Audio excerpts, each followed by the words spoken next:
Pokemon Go swatting. Popular Twitch streamer Summit1G was streaming himself live on Twitch TV while out on a Pokemon Go search in a local park. Unfortunately, some vicious prankster who was watching his stream was able to identify the park he was broadcasting from as Monument Valley Park in Colorado Springs, Colorado. The shady viewer then proceeded to make a fake 911 call and filed a false police report that there were two men running around the Colorado park with AK-47 assault rifles. The suspect has an AK-47 or an AR. He says he's planted remote bombs in the park and wants to kill cops. Law enforcement officers rushed to the park to search for these alleged armed assailants. The police arrived ready for battle, armed to the teeth with automatic weapons and assault rifles. At first, Summit1G is unfazed. He simply moves to a bench on the other side of the park. He tells his Twitch audience that there's nothing to worry about. He even says this. I'm not in my house, bro. I'm not in any danger whatsoever. I promise. The cop's not just gonna come up, point his fucking rifle at me for no reason, dude. Trust. Unfortunately, he was very wrong. Literally 30 seconds later, police approached Summit1G and his friend with guns drawn, ordering them to keep their hands up. Alright, maybe we are gonna have guns pointed at us. That's not good. Oh boy. Really hope I don't get shot here. Eventually, Summit1G's feed goes dark. Later, Summit1G tweeted to his followers to let them know that luckily, this time everything had turned out okay. Pokemon Go robbery caught on tape. One night, Aiden from the YouTube channel Aiden's Life was out playing Pokemon Go to record for a new gaming video to post to his channel. At around 10 p.m., a man approached him with a bag and ordered him to put all of his belongings inside. When Aiden hesitated, the man pulled out a large knife and threatened him.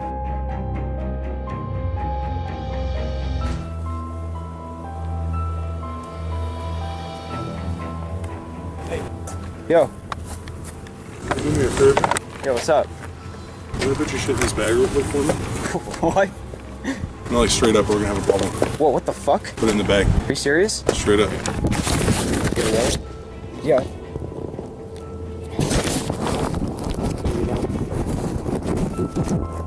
In fear for his life, Aiden put his camera, wallet, and phone into the man's bag, and the mugger ran off into the darkness with all of his valuables.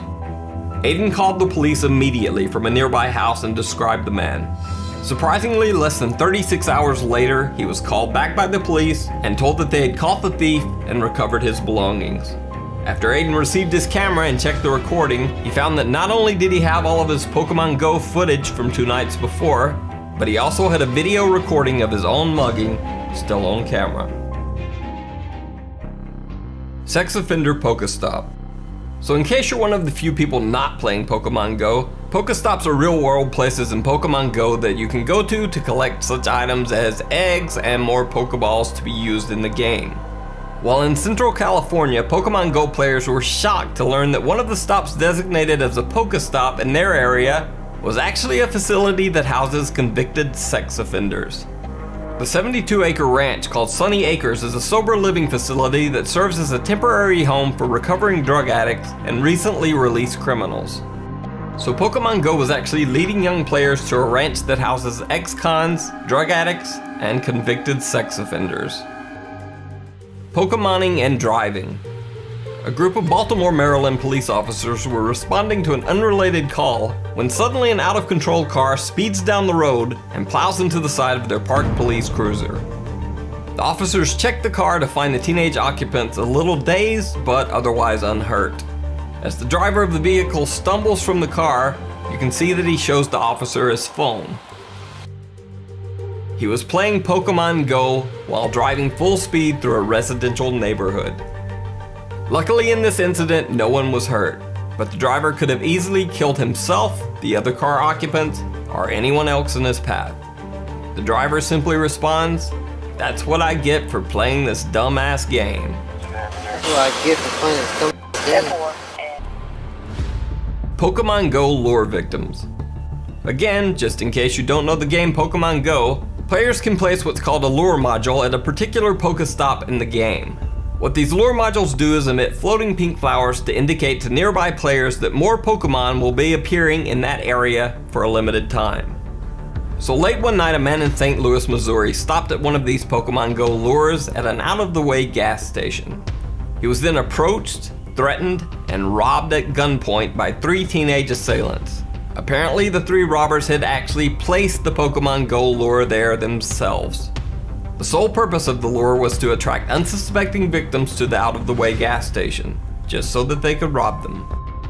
When police later caught the 3 teenage boys, they found that the teens had a history of using the same Pokemon Go lure technique to target other robbery victims. They would set Pokemon Go lures in secluded areas to attract victims and then rob them at gunpoint. The crimes are still being investigated, but the teens are suspected to have used the Pokemon Go lure trick to commit at least 10 armed robberies. Unfortunately, these robberies are not an isolated incident. In fact, a similar crime took place on the University of Maryland campus, where a man named Javon Walker targeted and robbed a series of college students who were out late alone playing Pokemon Go. And finally, an extra truly scary warning about Pokemon Go. Now, many of the stories I've talked about today could have been averted if the Pokemon Go players had just used a little common sense and simply avoided playing Pokemon Go in dangerous places or under dangerous circumstances. But here's one truly frightening thing about Pokemon Go that most players are completely unaware of: the very scary Pokemon Go terms of service that everyone agrees to when installing the game. The terms of service provided by Pokemon Go creator Niantic Labs contains this clause. This is a legal clause that every user agrees to when signing up to play Pokemon Go. And basically what it means is that pretty much no matter what happens, you give up all rights to sue the makers of Pokemon Go in open court in front of a judge and jury, or join in any class action lawsuit against the company. In the event of any legal problem or disagreement involving Pokemon Go's publisher Niantic Labs, you have to privately pay all of your own fees and expenses to pursue them in a process called legal arbitration, where an arbitrator decides the outcome. And guess who gets to pick the arbitrator? That's right, it's Niantic Labs. So the company who makes Pokemon Go gets to pick who decides if your case against them is valid or not. So say there's a massive data breach and all of your personal information is exposed to the world. You can only go to arbitration. And if Niantic's personally chosen arbitrator decides that you're wrong, that's it. You get no second chance. There are no appeals to arbitration. Oh, and by the way, did I mention that another clause in the Pokemon Go terms of service states that Niantic Labs can sell your personal information? But wait, all is not lost just yet. You can still opt out of this part of the Pokemon Go service agreement within the first 30 days of playing the game. All you have to do is send an email to termsofservice@nianticlabs.com with the subject line arbitration opt-out notice, and a declaration that you're opting out of the arbitration clause in the Pokemon Go terms of service. I've included an example email to help you in the video description below. You can just copy and paste that email and add your own Pokemon Go username at the end of the email where it says your Pokemon Go username here, and send that to termsofservice@nianticlabs.com. Anyway, I hope this helps. Stay safe out there playing Pokemon Go, and thank you for watching.